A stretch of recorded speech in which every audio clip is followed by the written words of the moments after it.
I can't begin to tell you how many times I've been in discussions with MLMers and have just wanted to grab them, shake them, and scream, "You're in a cult, you need to get out." I'm glad that I'm usually able to restrain myself, because honestly, flat out telling someone they're in a cult only pushes them further into the cult. Unfortunately, when we attempt to hit someone with a lot of facts, it ends up resulting in the opposite of what we intended. Those on the receiving end often interpret what we're saying as a personal attack, even if it might be completely fact-based. Before I discuss some of the things that we should stop saying to MLMers, I want to make it clear that I'm not saying that these aren't true statements. I'm also not saying that there isn't a time and a place that we could make these sort of statements. What I am saying is we may want to reconsider saying some of these things to specifically our close friends and family that are involved with MLM, because it usually doesn't lead to any fruitful conversation. There is one thing that I hear said pretty often and I feel is never appropriate to say to an MLMer. Stay tuned to hear more on that. You're in a pyramid scheme. Those of us in the anti-MLM community often equate MLMs to classic pyramid schemes. While there is quite a bit of truth to this assertion, it may be wise for us to refrain from saying these things to close friends and family that are in MLMs. MLMers have been taught by their companies and uplines to have specific rebuttals to pyramid scheme accusations.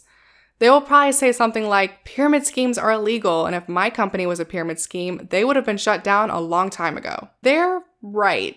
Sort of. Technically, until the Federal Trade Commission and our judicial system deem a specific company to be operating as a pyramid scheme, a multi-level marketing company is just that, a legal multi-level marketing business. That being said, just because something is technically legal doesn't automatically make it a good idea. I mean, you can legally go to the liquor store and buy enough alcohol to give yourself alcohol poisoning, but just because you can legally do this doesn't mean you should. Also, just because an MLM hasn't yet been found to be an illegal pyramid scheme doesn't mean it won't be in the future. The MLM company Advocare is a prime example of this. Advocare is a dietary supplements company that had been operating for decades as an MLM until the FTC determined in 2019 that they were actually running an illegal pyramid scheme. Advocare has now switched their model to straight direct selling and has been banned by the FTC from ever using the MLM model again. They were also fined $150 million in consumer refunds, and two of their top distributors were fined $4 million each. But this has since been suspended because apparently the two distributors don't have the money to pay. The FTC deemed Advocare to be a pyramid scheme because the company rewarded its members for recruiting others into the scheme instead of for selling product. They also discovered that 90% of Advocare distributors made less than $250 per year, and after calculating in expenses, pretty much everyone lost money. In my opinion, Advocare was a landmark case that will most likely spearhead future actions by the FTC against larger MLM companies. Even if current MLMs somehow slide by future crackdowns, the FTC still advises on their website that even with legal MLMs, the majority of people don't make any money or lose money. The majority of participants lose money in both pyramid schemes and MLMs. According to the FTC, an MLM is not an illegal pyramid scheme if they pay their participants on their sales to actual retail customers without having to recruit new distributors. I know what you all are thinking, but wait, doesn't every MLM out there focus more on recruitment rather than actual sales? Yes, and this is where things get complicated. In my opinion, the reason why more MLMs aren't charged for being illegal pyramid schemes is because it's difficult for regulators to determine the percentage of sales that are to actual outside customers from the percentage of sales that stay within the MLM itself. Also, MLMs can often hide their true failure rates by claiming that there's a large majority of distributors that just sign up for the income opportunity to receive discounts on products. If you watched my video, How Trump Made Millions in MLMs, you'll also know that our political system is riddled with proponents of multi-level marketing. Some politicians and DSA lobbyists are actively working to create laws that will protect these MLM companies instead of protecting consumers. Since we know that MLMs and their distributors will have a somewhat correct rebuttal to pyramid scheme accusations, let's instead focus on asking them questions about their specific MLM opportunity. Does your company make extravagant promises of income potential? If they don't make direct claims, are there many who make insinuations of large profit potentials? Does your company emphasize recruitment more than they emphasize product sales? If you've recently joined, are there already expectations for you to create a downline? Is your MLM opportunity often portrayed as a once-in-a-lifetime opportunity? Does your company insinuate that the MLM opportunity will give you a purpose in life? Have you seen people buy more product than they can actually sell? Have you asked others in the company about their product sales and profit margins? These questions I developed directly from the FTC's guidance on MLMs and pyramid schemes. If an MLMer answered yes to these set of questions, then according to the FTC, their MLM is probably a pyramid scheme. You're in a cult. There are a lot of videos on YouTube, including one of my own, using the BITE model criteria to evaluate MLM cult tactics. Many MLMs do meet the BITE model cult criteria and are therefore commonly referred to as cults. However, it may be unwise for us to go to our friends and family and accuse them of being in a cult while they are still heavily involved with their MLM. This is because when someone joins a cult, their leaders, or in this case their uplines, tell them to expect oppression and resistance from the outside world. They're told right off the bat that they will be judged and persecuted for being involved, and that those who are doing the judging are simply haters and should be ignored. Don't get me wrong, they may in fact be in a cult, and almost all MLMs can be considered at least cult-like, but this accusation alone may trigger a phobia that the cult itself has programmed into them. Instead, if you are going to discuss your concern over their involvement with MLM, there are some techniques to help bring them to this conclusion on their own, using a more diplomatic approach. Before I get into these techniques, I want to make a disclaimer. I am not a psychologist, nor do I have any background in the field of psychology. Psychology is something I am interested in, and I have done some research into it myself, but I am not an expert or an authority on this subject. The techniques that I'm going to discuss, I have gleaned directly from the Freedom of Mind website and YouTube channel, which is run by cult psychologist Steven Hassan. If you do have a family member or friend involved in a cult or MLM and you believe that there is a threat to their health or well-being, please consult a licensed counselor immediately. If you believe that there is an imminent threat to their safety or life, please contact the authorities. One of the first steps that you can take is to learn how the MLM operates and what set of tactics they use to draw in participants. It's extremely important to educate yourself so that when you do have interactions with friends or family, you will better understand what they are going through. I really urge people to, if you have a concern about a friend, a family member, a loved one, the first step is really getting educated, reading books, talking to former members, and understanding that deep down inside people want to be free. They don't like to be lied to. They don't like to be exploited.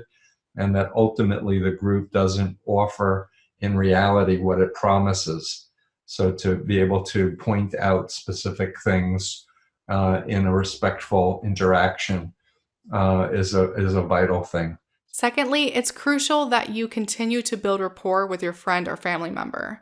More likely than not, their MLM has told them to cut ties with anyone who doesn't support their business, which is why it's even more important for you to not be the one to cut off the relationship. Of course, it's also important to maintain your own boundaries.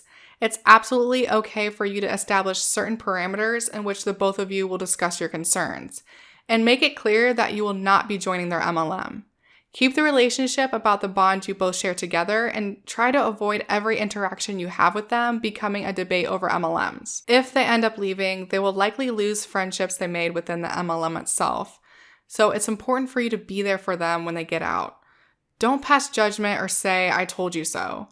Unfortunately, like so many others, they are a victim of a money-hungry few at the top of the pyramid. Thirdly, it's sometimes helpful to use examples of tactics that other cults use to recruit members. They may not be able to identify dangerous practices in their own MLM, but they may see the commonalities between their MLM and another cult. You're trying to scam people. In many ways, MLMs are legalized scams. Most of the money is funneled to a few at the very top of the pyramid, while the majority of participants lose whatever they invest. That being said, it's probably not the best idea to go tell your 50-year-old Auntie Mimi who just wants you to buy her oregano oil that she's trying to scam people. Most at the bottom of the pyramid, which is to say most people, believe that MLM is a legitimate way that they can earn money. They don't understand that MLMs are set up for failure. After all, they are based on a business model that, if followed through to completion, would saturate the economy of the entire Earth and recruit every human being on the planet and only 15 levels of downline. I think that most genuinely believe that by sharing the MLM opportunity with others, that they are bettering the lives of those around them. Unfortunately, the reality is they do the exact opposite of what they intend when they sign up their friends and family. I think that a better way to demonstrate to our friends and family involved in MLMs that MLMs are scams is to just show them the facts. Show them their MLM's income disclosure statements or ask them to look that information up. Show them the graphic that mathematically proves that MLMs are unsustainable. Ask them to keep track of their income versus expenses to see if they're actually making any money. Hopefully, some of this information will be enough to bring them to this conclusion on their own. I do want to make it clear that I don't have any qualms with accusing any MLM company as a whole, their founders and leaders, or any high-ranking members of scamming people.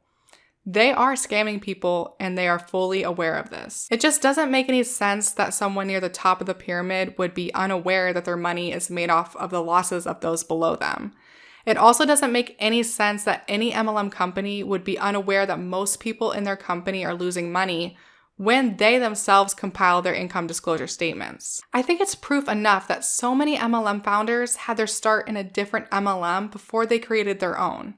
They obviously saw that only those at the top of the MLM make money, and so they founded their own and positioned themselves at the top. You joined an MLM because you're gullible, weak, or stupid. This is something that should never be said to anyone involved in MLM, whether or not they're a close friend or family member. Many people assume that only those who are gullible, weak, or unintelligent get wrapped up in the world of MLM, but that is a completely false narrative. The reality is there are tons of smart, successful people that fall for this kind of thing, from PhDs to doctors to celebrities. When we make this kind of assumption, we're falling into a cognitive bias known as the fundamental attribution error. This term describes our tendency to assume a person's actions are more highly related to his or her own attributes rather than a result of social or environmental pressures. In other words, instead of assuming that the person is inherently flawed, we should seek to understand the external factors that led them to join an MLM. The truth is, MLMs have taken a note right out of the cult playbook. They seek out those in vulnerable positions and target what is most near and dear to us. They capitalize on those who have recently lost jobs or are in need of extra income. They try to sell cure-all pills to those who have recently fallen ill, and they promise to offer community and friendship to socially deprived stay-at-home moms. Above all, MLMs sell hope, and when hope only costs you $100 and comes with a couple bottles of shampoo, most people are going to buy it. Instead of blaming the victim, let's continue to spread awareness on the dangers of MLMs. This is one of the main goals of the anti-MLM movement. MLM companies might try to portray us as haters, but we're really educators. Hopefully this video gave you some ideas on how we can better communicate with our loved ones who are in MLMs. This is something that I'm still working on because, trust me, when it comes to MLMs, I can get pretty heated. The anti-MLM movement is growing by the day, which is an amazing thing. Let's continue to spread awareness on the dangers of MLMs and save those we can from financial and emotional exploitation. Thanks for watching, and if you want to see more of my content, please consider subscribing and ringing the bell. Say bye!